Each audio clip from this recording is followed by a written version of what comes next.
frère, ma soeur en ce moment qui est connecté à moi, qui me regarde dans les réseaux sociaux. Que la paix du Seigneur soit sur chacun de nous, chacun de vous.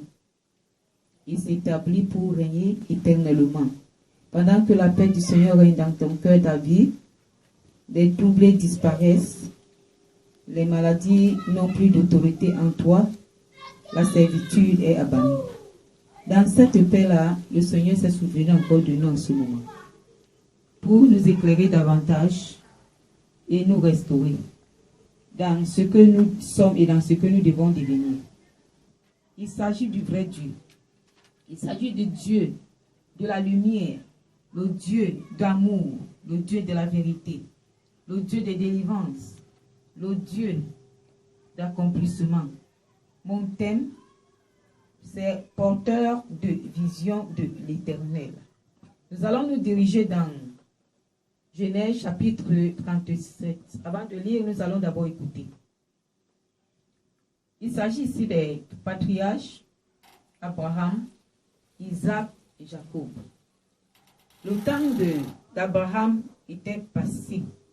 Abraham qui a eu les contacts directs avec Dieu et a reçu une vision spéciale pour l'accomplir dans ce monde, afin d'apporter la paternité céleste sur la terre des vivants, afin d'apporter la lumière, l'amour de Dieu dans les cœurs des hommes, en retour l'amour des hommes pour le Créateur et leur Père. Abraham, qui était le premier patriarche, après lui est venu l'héritier Isaac, avec une vision transférée à Isaac, c'est-à-dire la vision que Abraham a reçue, Dieu l'a transférée à Isaac et Dieu l'a transférée encore en Jacob. Aujourd'hui, nous voyons Jacob. Nous ne parlons pas trop d'Isaac. Isaac ne se parle pas trop par rapport à Jacob. Il y a le patriarche Abraham, le premier qui se parlait trop dans la parole de Dieu, dans la Bible. Et il y a également Jacob, que nous entendons, nous écoutons, nous recevons beaucoup d'éléments en profondeur dans la mission qu'il a accomplie. Pourquoi? Parce que Abraham était le départ et Isaac était l'arrivée des patriarches. Et celui qui est le milieu là n'a pas trop d'éléments à nous donner. Il a quand même les éléments, mais les deux ont les éléments complets. Alors, nous allons voir l'histoire de Jacob. Qu'est-ce que Dieu a fait avec Jacob? Dieu a transmis la vision d'Abraham à Jacob, en quelque sorte, pour aller directement. On pouvait dire Dieu a transféré la vision d'Abraham, une partie à Isaac. Il a tout donné à Jacob. La transmission d'une vision ne se passe pas si simplement, ne se passe pas inaperçue. La transmission d'une vision se passe avec beaucoup d'événements qui suivent le parcours des événements qui doivent se manifester dans l'accomplissement de cette vision. Nous savons l'histoire de Jacob au départ comme sa maman a joué un rôle pour transmettre, pour le connecter à la bénédiction que devait prendre selon les hommes, son frère Esaü. Et sa maman, Dieu s'est servi de sa mère pour lui donner cette bénédiction. Et Dieu a vu que s'il le laisse là à la famille, dans la maison familiale, dans son pays natal, dans ses origines, sa mère devait continuer à être une personne qui prend une grande partie de l'accomplissement de sa vision. Il fallait que Jacob aille loin de sa maman. Puisque c'est sa maman qui faisait un peu de tout pour lui, alors Dieu voulait gérer directement avec lui. Quand Dieu veut te donner une vision, il ne veut pas passer par des personnes. Il veut gérer directement avec toi. Parce que la vision là te concerne. Dieu pouvait faire que après Abraham, il demande à Abraham de donner l'héritage de la vision à Jacob. Mais Dieu te donne la vision, il met des personnes qu'il a préparées pour te renforcer dans la vision, même si ce sont tes parents. Alléluia. Dieu ne passe pas indirectement pour te donner une vision. Et Dieu ne donne pas une vision à deux personnes, il donne une vision à une seule personne. Mais d'autres ont des destins, c'est-à-dire des parties de fondations qui doivent implanter, qui doivent s'ajouter dans l'accomplissement de la vision principale. Je peux dire, d'autres personnes ont des visions secondaires. Mais il n'y a qu'une seule personne que Dieu peut donner une vision centrale, une vision de base, une vision unitaire, une vision personnelle, une vision individuelle. Alléluia.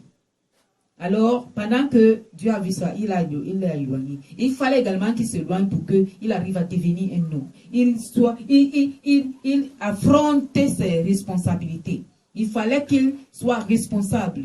Dieu donne la vision à celui qui a un cœur d'un responsable. Et pour qu'il ait le cœur d'un responsable, il fallait qu'il quitte à côté de ses parents. Le temps était arrivé donc pour que Jacob quitte la maison de son père et de sa mère pour aller affronter. Avant d'affronter son destin, recevoir la vision qui vient de Dieu.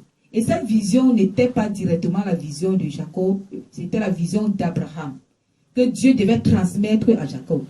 C'est-à-dire quoi? Dieu, dans la vision d'Abraham, après la fin du parcours abrahamique, Dieu a divisé cette vision qui restait en deux. Il a donné une partie qui était exactement pour Isaac et la dernière partie restait pour Jacob. Chacun avait sa partie réservée selon le niveau et selon le degré que Dieu avait préservé pour chacun d'eux. Et pendant que Isaac finit de bénir Jacob, il lui demande d'aller dans Genèse chapitre 28, qui fuit à Mésopotamie parce qu'il avait arraché les bénédictions de son frère selon son papa. Ici, c'était réellement les bénédictions de Jacob, mais il avait mal cheminé pour les recevoir. Ce n'était pas les bénédictions de Saoul.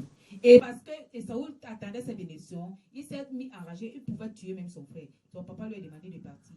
Nous allons écouter cette parole dans Genèse chapitre 28. Isaac appela Jacob, le bénit, et lui donna cet ordre. Tu ne prendras pas une femme parmi les filles cananéennes.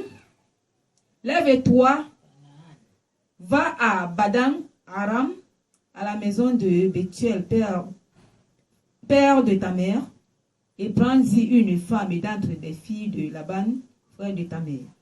Dieu passe par son père Isaac pour l'introduire dans son destin marital. Parce que Dieu ne voulait pas qu'il y ait d'à peu près dans sa vie. Il voulait exactement que tout ce qu'il avait planifié pour lui soit dans l'ordre, la discipline pour l'accomplissement de cette grande vision à la fin. C'est-à-dire la fin de la vision d'Abraham. Que le Dieu Tout-Puissant te bénisse, te rende fécond et te multiplie, afin que tu deviennes une multitude de peuples. Qu'il te donne la bénédiction d'Abraham. Alléluia. Que Dieu te donne tout cela. Quand il va finir de te donner ça, il bénit toi et ta postérité. C'est-à-dire, les bénédictions sont dans ta vision, se retrouver dans ta vision. Les bénédictions de ta postérité. Alléluia. Non seulement ça, il te donne la stabilité. Abraham n'était pas stable. Il partait de pays en pays. Il a reçu la promesse d'hériter une terre de bénédiction. Et c'est toi qui posséderas cette terre. C'est toi qui vas entrer dans cette terre. C'est toi qui seras stable dans cette terre. Pendant que Abraham a reçu la parole de Dieu.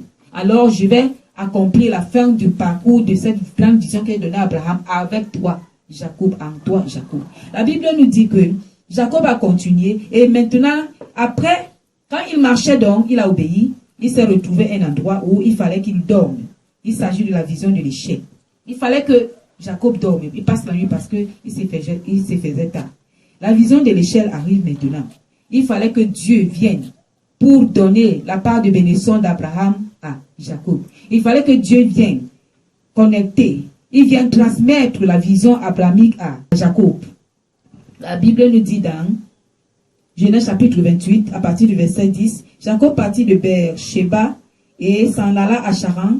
Il arriva dans un lieu où il passa la nuit car le soleil était couché. Et il prit une pierre dont il fit son chevet et il se coucha dans ce lieu-là. Il eut un songe et voici l'échelle était appuyée sur la terre et son sommet touchait au ciel. Et voici les anges de Dieu montaient et descendaient par cette échelle. Et voici l'Éternel se tenait au-dessus d'elle. Et il dit, je suis l'Éternel, le Dieu d'Abraham, ton père. Il pouvait dire le Dieu d'Abraham, le père de ton père. Tu es également héritier d'Abraham. Alors je suis le Dieu d'Abraham, Abraham ton père.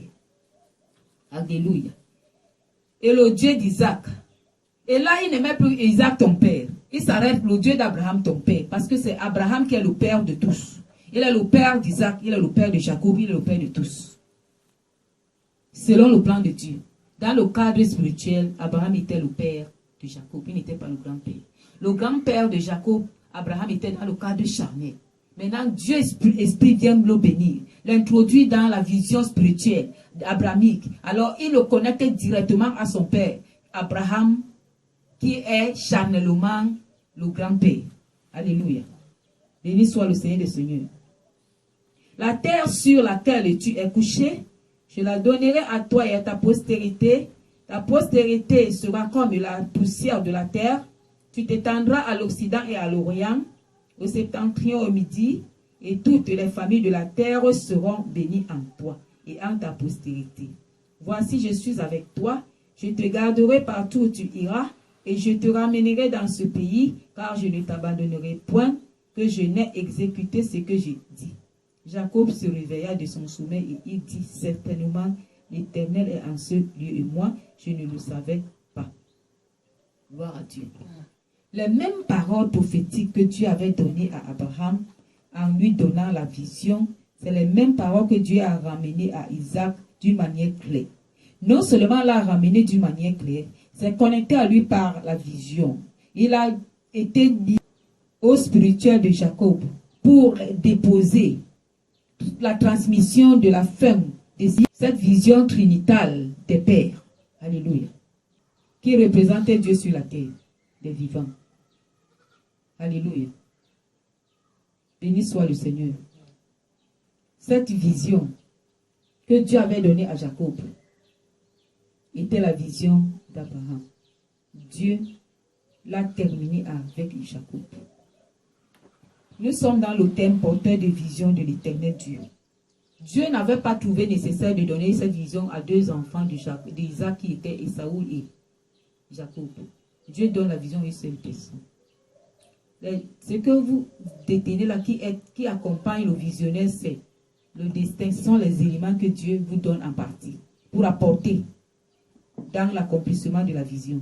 Quelquefois, d'autres personnes qui sont ignorantes se disent qu'ils sont également porteurs ou porteuses de vision, alors qu'ils apportent, ils ont porté uniquement des éléments, les éléments précis, certains éléments seulement, pour l'accomplissement d'une certaine vision.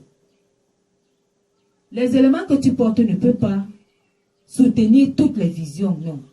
Ne peuvent pas soutenir n'importe quelle vision, non. La raison pour laquelle tu ne pourras pas accomplir ton dessein là où tu veux, comme tu veux. Tu ne pourras pas avoir n'importe quel père spirituel, mère spirituelle comme tu veux. Tu ne choisiras pas. Avec Dieu, tu choisis, ça sera pour toi, mais ça ne sera pas pour Dieu.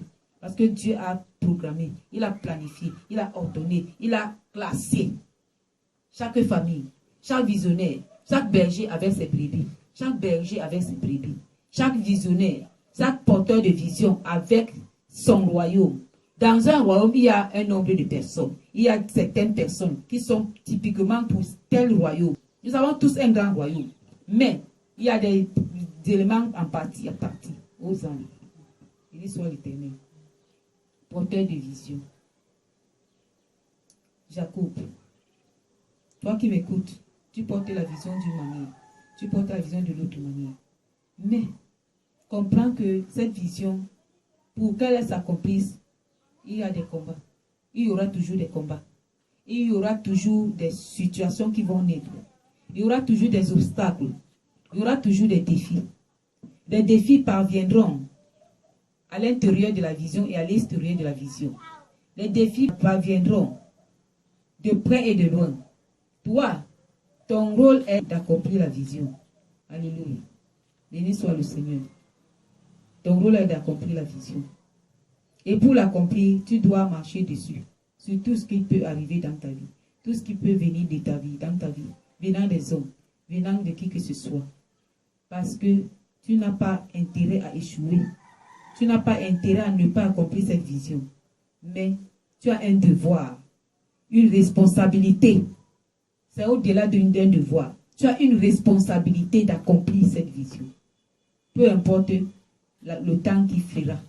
Qu'il pleut, qu'il neige, tu as la responsabilité d'accomplir. Et cette fois-ci, il va pleuvoir, il va également neiger, et il y aura également le soleil. Tous ces temps-là vont te trouver sur le cheminement de l'accomplissement de la vision. Tous ces temps-là vont te trouver avec les brigands, avec les pharisiens, avec les scribes, avec Judas, avec tout le monde, même tes amis, avec les 70 serviteurs disciples qui ont abandonné Jésus. Oui, tu vas te retrouver dans cette histoire-là, dans ce tournant-là. Les 70 disciples vont t'abandonner. Peut-être que ce sera plus les 70. Tu vas te retrouver là. On t'appellera Bar Jésus comme on appelait Jésus Bar Jésus. On t'donnera les noms. Tu vas te retrouver là. Mais, le grand titre dans le ciel, qui est déposé sur la table des visionnaires de Dieu, où ton nom est également écrit dans ce grand registre des visionnaires de Dieu, c'est-à-dire des représentants de Dieu sur la terre, des ambassadeurs, des héritiers. Dans le livre royal, c'est cadré que toi, tu dois accomplir ton destin. Pendant que cela est, mon frère, ma soeur, laisse-toi aller par l'orientation de Dieu et la volonté de Dieu. Laisse-toi. Tu dois grandir. Amen. Nous allons prier. Éternel, notre Père et notre Dieu, que ton nom soit béni, exalté, magnifié. Que ton nom soit glorifié. C'est toi qui as donné la vision à tes enfants. C'est toi qui les as fait porter ces visions. Béni sois-tu parce que tu veilles pour que ces visions s'accomplissent pour la sainte gloire de ton nom. Continue à demeurer comme tu as dit à Jacob. Je demeurerai avec toi, je ne te quitterai jamais, je ne t'abandonnerai jamais. Avec tes enfants. Et continue à te manifester dans les dimensions que tu as préparées pour leur formation, pour l'accomplissement de cette vision mondiale au nom puissant de Jésus.